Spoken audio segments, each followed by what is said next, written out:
La ciudad de Trujillo vibró de júbilo al ver victoriosos a los revolucionarios, quienes lograron la rendición de las autoridades políticas y nombraron prefecto a Agustín Aya de la Torre, hermano del jefe del APRA.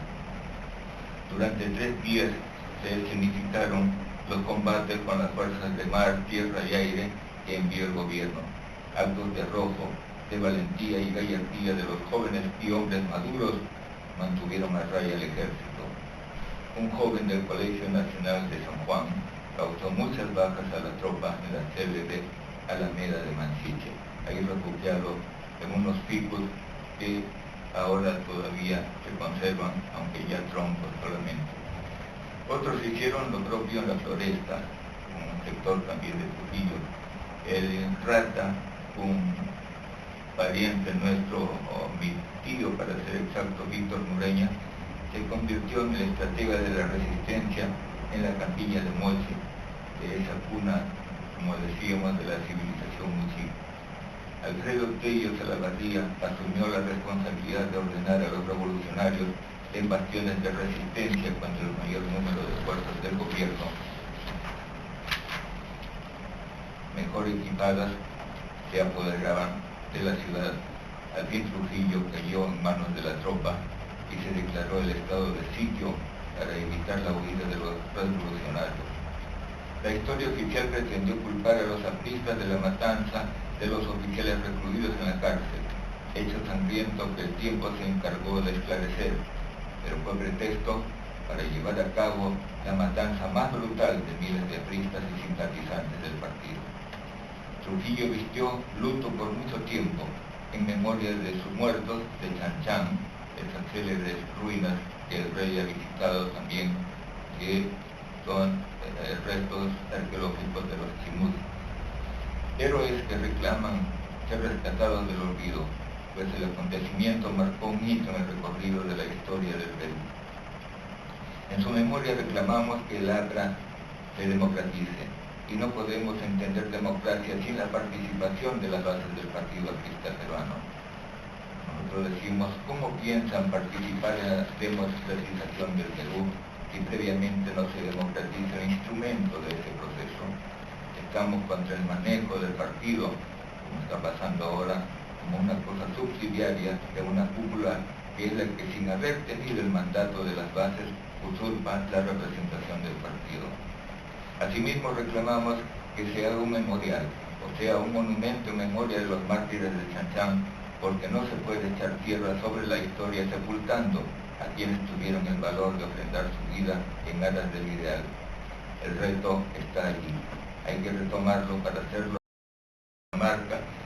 Impusieron al Perú Sánchez Cerro, Benavides y Prado, todos estos dictadores de turno, en una larga pesadilla de más de 10 años. Delaciones, traiciones y demás debilidades humanas hicieron mucho más peligrosa esta etapa de la clandestinidad del aprismo, que se llenó de gloria con el martirologio de Manuel Arévalo y de muchos anónimos compañeros y compañeras que fueron encarcelados, torturados y enviados a la muerte. Eran los tiempos de dictadura. El Partido Aprista Peruano, fundado por Víctor Raúl Aya de la Torre en la Ciudad de México el 7 de mayo de 1924, había ganado las elecciones peruanas de 1931 que el tirano de turno desconoció. El Congreso de la República fue escenario de una de las páginas más controvertidas de la historia peruana. Los 23 diputados apristas fueron expulsados y muchos de ellos desterrados. Víctor Raúl Aya de la Torre debió refugiarse en la clandestinidad, luego apresado, como hemos dicho, y confinado, liberado otra vez, condenado a vivir a Salto de Mata. Los comités apristas fueron clausurados, sus militantes y sus familias experimentaron crueles ataques de las fuerzas militares y policiales. El caldero empezaba a elevar su temperatura y la presión reventó en las más heroicas de las aventuras revolucionarias que ha tenido el Perú. La revolución de las huestes de Búfalo Barreto, ese valiente y militante aprista, apenas unos 180 combatientes neófitos en el arte de la guerra, pero con ardor patriótico, lograron derrotar al batallón número 19, acantonado en el cuartel Otón el 7 de julio de 1932. La ciudad de Trujillo vibró de júbilo al ver victoriosos a los revolucionarios, quienes lograron la rendición de las autoridades políticas y nombraron prefecto a Agustín Aya de la Torre, hermano de Pepe de Labra. Durante 3 días se escenificaron los combates con las fuerzas de mar, tierra y aire que envió el gobierno, actos de arrojo, de valentía y gallardía de los jóvenes y hombres maduros mantuvieron a raya el ejército.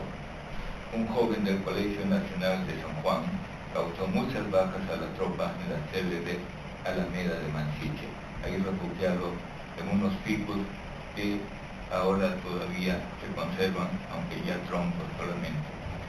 Otros hicieron lo propio en la Floresta, un sector también de Trujillo. El Rata, un pariente nuestro, o mi tío para ser exacto, Víctor Mureña, se convirtió en el estratega de la resistencia en la campiña de Moche, de esa cuna, como decíamos, de la civilización muchica. Alfredo Tello Salavarría asumió la responsabilidad de ordenar a los revolucionarios en bastiones de resistencia contra el mayor número de fuerzas del gobierno,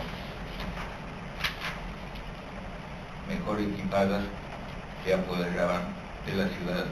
Al fin Trujillo cayó en manos de la tropa y se declaró el estado de sitio para evitar la huida de los revolucionarios.